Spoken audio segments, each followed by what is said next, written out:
Hi, I'm Keith Knight. I'm assistant manager at Cirencester Town, Cheltenham Town legend and Shetland Cricket Club legend. Steve Cleal, manager of Bishop's Cleeve FC. Next thing you know, you're John reading Brough, on the Monday. There's always town manager. Alex Sykes, Shortwood United manager. Yeah, Collicutt, Evesham United manager. I've got one to round off, and then James, if you've got one as well. But I'd like to know who's the best player you play with in your career. So I'm sure you'll have different answers for this. But this is obviously not really an opinion one. But Steve, we'll start with you. Who would you say is the best player? For me personally, because I would say Sykes, but I've never played with him. I won't say the gaffer because I played a couple of games with him at centre half. That made you look a good player. Now, for me personally, I think it was Andy Tucker because he played alongside me in centre midfield in probably one of our most successful years at Cleeve, and he seemed to.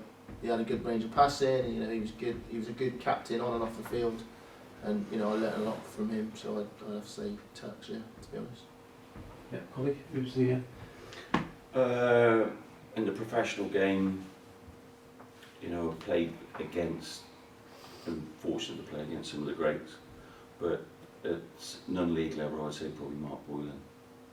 Are you obviously working with now? Yeah, I'm working with him now, but as I said, as a player, I think he should have gone on and never did, for whatever reason. But he was a very good player, very good player. Yeah. Ruffy? It's a difficult one because when I was growing up at Notts County, they're in the old First Division, so you've got Craig Shorts, Dean Yates, players that played in the Premiership for a long time, Tommy Johnson, Mark Draper, there's a list of them, but I was part of the changing room, but I wasn't in that team, so I'd have to pick a Cheltenham team because I had 7 years there. Yeah. And Chris Banks would be my player. One, because I played alongside him, but how he got through games I'd never know. You'd see him walking into the car park and he was limping. You'd see him doing the warm-up and he was limping. And it'd be 8, 9 out of 10 when he played. Not the biggest, not the most aggressive. He played centre-back and he should have played a lot longer in the league. Yeah. He dropped out of it for far too long. How did he do it? Because he wasn't that quick either. He wasn't quick. He read the game very well. He read the game. Fantastic. He hardly missed a header. His timing. And then you've got him off the pitch as well, which is totally different. But he would be, and we played for some great players at Cheltenham as well. But for me, it would be Chris. Professionally, probably the best player I played with was Steve Moran at Reading. He'd come from Southampton. Movement was fantastic. He'd grown up playing with people like Mick Shannon and Kevin Keegan, and that's how he learnt his trade. He was brilliant, and he was very good with the young kids as well, helping them with his experience.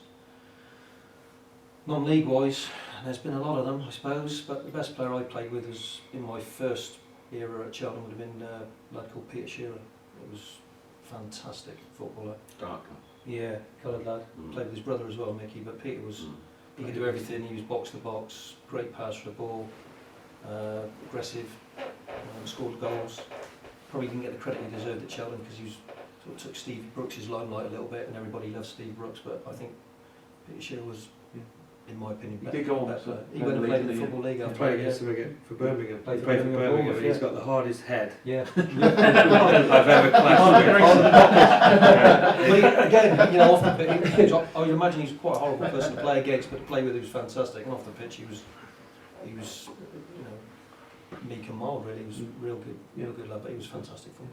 Yeah, slightly Cool stuff. A bit like Ruffy, because formative years, young years at Mansfield, people like Darren Ward and Paul Holland, Daz went on to play for Sunderland in goal and play for Wales, and being mates and stuff, it was always good to see them do well. But playing with them, you could see that they were always going to be a bit different. Probably, I'd have to mention Tommy Cal in there somewhere because he looked after me at Forest Green for about 3 years, just by being my hatchet man really. If I did anything wrong, he'd be there ready to nail someone. But probably in that team, I expect Mark McGregor and Oggy between them. Yeah. As a pair and as a group, off the pitch and on the pitch, that's probably what made us at the time, was the fact that we were mates and stuff as well. But Macca probably one of the best players I've played with, never to play non-league football really, although he was at Oxford as a kid. He had everything in that spell where we nearly came to Cheltenham until he went to a local five-a-side. And then it was like... Was Cottrell trying to sign him? Yeah, Back just then? after we played in the trophy final, Yeah. there was all sorts of things going round. But yeah, for some reason or another it didn't work. I mean, Frank had a chance to sign to Plymouth, I think, at the time with somebody else. Maybe had a trial at Derby for a while. But yeah, he was different class. He was good. But Is yeah. Tom McAlinden involved anywhere now? Is he at a club? Yeah, or he's- Tom's at Forest Green now. Coaches the 16s, Coaches Forest the Green, 16s. Yeah. He looks after me on a Saturday night if we go out there, so I can vouch for Alex. I'd have to mention him though, because like I said, he used to ferry me around when I couldn't drive when I was at uni here, and yeah, he was a godsend really. Yeah. And Russ as well. If you was playing with Russ Milton, he's, as a left peg, you're not going to get much better than that. No. Well, you talk about having a minder. There was a lad when I first broke into the Cheltenham side, and I may have mentioned it too, but unfortunately he passed away a few weeks ago, Mick McAlinden. And I can remember playing for Cheltenham, and I got taken out, and the fellow took me out, and at being 16, I'm on the deck, and I'm looking up at him, and Big Mick come over to him and just picked him up. And the fella never saw that player again. Yeah. And Mick was your aunt. He was a Welsh lad, come from Newport. He was built like Popeye, but what a character, I'm sorry to hear that he passed away.